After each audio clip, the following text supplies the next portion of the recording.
హైడ్రాకు విస్తృత అధికారాలిస్తూ తెలంగాణ కేబినెట్ నిర్ణయం తీసుకుంది. 2.5 గంటల పాటు సాగిన తెలంగాణ కేబినెట్ సమావేశంలో కీలక నిర్ణయాలు తీసుకున్నారు. సన్న ఓట్లకు ₹500 బోనస్ ఇవ్వాలని మంత్రివర్గం నిర్ణయించింది. అంతేకాదు మహిళా యూనివర్సిటీకి చాకలి ఐలమ్మ పేరును ఖరారు చేసింది. ఇక తెలుగు విశ్వవిద్యాలయానికి సురవరం ప్రతాప్ రెడ్డి పేరు, హ్యాండ్లూమ్ టెక్నాలజీ ఇన్స్టిట్యూట్ కు కొండా లక్ష్మణ్ బాపూజీ పేరు పెడుతూ ఆమోదం తెలిపింది కేబినెట్. అలాగే ఎస్ఎల్బీసీ టనల్ రివైజ్డ్ ఎస్టిమేట్ పనులకు కూడా ఆమోద ముద్ర వేసింది మంత్రివర్గం. 2.5 గంటల పాటు తెలంగాణ కేబినెట్ కొనసాగింది.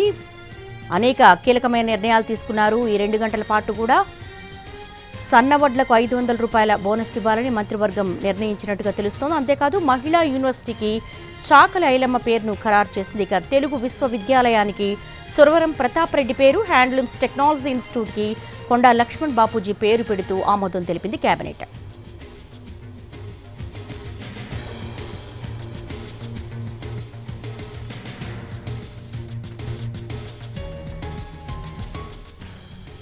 తెలంగాణ కేబినెట్ ముగిసింది. పలు కీలక నిర్ణయాలు తీసుకున్నట్టుగా తెలుస్తోంది. లేటెస్ట్ డెవలప్మెంట్ మా ప్రతినిధి సుధీర్ నడి తెలుసుకుందాం. సుధీర్, హైడ్రాకు విస్తృత అధికారాలు కల్పిస్తూ కేబినెట్ నిర్ణయం తీసుకున్నట్టుగా తెలుస్తోంది. ఇప్పుడు ఉన్నవి కాకుండా కొత్తగా ఏం యాడ్ అవుతున్నాయి?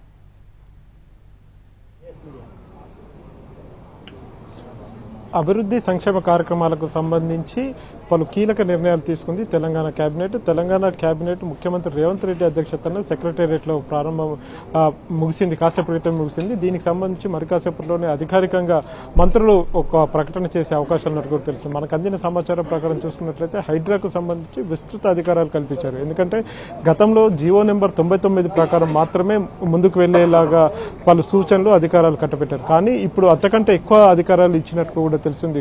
అయితే ఇటీవల కాలంలో హైడ్రాకు కూల్చివేతలకు సంబంధించి అధికారాలు లేవని చెప్పేసి కొంతమంది హైకోర్టును అప్రోచ్ కావడం జరిగింది. ఈ నేపథ్యంలోనే కేబినెట్ దాని మీద సుదీర్ఘంగా చర్చించిన పరిస్థితి కనిపిస్తుంది. రాష్ట్ర వ్యాప్తంగా ఎఫ్టీఎల్ పరిధిలో అంటే నీటి చెరువులు కావచ్చు, కుంటలు కావచ్చు, వీటన్నిటిని కాపాడాలనే ఉద్దేశంతో ముఖ్యమంత్రి రేవంత్ రెడ్డి నిర్ణయం తీసుకొని దానికి హైడ్రా అనే ఒక నామకరణం చేయడం జరిగింది. ఒక సీనియర్ ఐపీఎస్ అధికారిని కూడా నియమించి దాదాపు ఒక 300 మంది పైచిలకు ఉద్యోగులను కూడా అందులో నియమించడం జరిగింది. సిబ్బంది కూడా పనిచేస్తున్నారు. అయితే ఇటీవల కాలంలో ఈ హైడ్రా విస్తృతంగా పనిచేస్తుంది. హైదరాబాద్ పరిసర ప్రాంతాలతో పాటుగా ఇటు రంగారెడ్డి జిల్లాలో కూడా కొన్ని చెరువుల్లో కావచ్చు, కుంటల్లో కావచ్చు అక్రమంగా వెలిసిన నిర్మాణాలను కూల్చివేస్తుంది. దీంతో కొంతమంది హైడ్రాను నిలుపుదల చేయాలి, హైడ్రా కూల్చివేతలను నిలుపుదల చేయాలని చెప్పేసి హైకోర్టును ఆశ్రయించడం జరిగింది.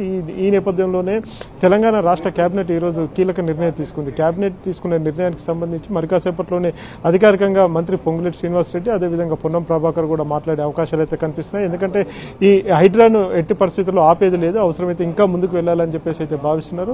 దీనికి చట్టబద్ధత కూడా కల్పించాలని చెప్పేసి అయితే ఒక నిర్ణయానికి వచ్చినట్టు కూడా తెలిసింది. అయితే ఆ చట్టబద్ధతకు సంబంధించి ఆర్డినెన్స్ తీసుకొస్తారా లేకపోతే ఏం చేస్తారా అనేది కొంత క్లారిటీ రావాల్సి ఉన్నది. ఇప్పటికైతే హైడ్రాను ఎట్టి పరిస్థితుల్లో ఆపేది లేదు, ఇంకా ముందుకు తీసుకువెళ్తామని చెప్పేసి అయితే తెలంగాణ ప్రభుత్వం చెప్తూనే ఉంది. ఇదే కాకుండా యూనివర్సిటీలకు సంబంధించి చూసుకున్నట్లయితే యూనివర్సిటీలకు కూడా నామకరణం చేస్తూ ప్రభుత్వం నిర్ణయం తీసుకుంది. సన్నవడ్లకు సంబంధించి ₹500 బోనస్ ఇస్తున్నట్టు కూడా తెలంగాణ కేబినెట్ ఆమోదించినట్టు కూడా తెలుస్తుంది. దేవి.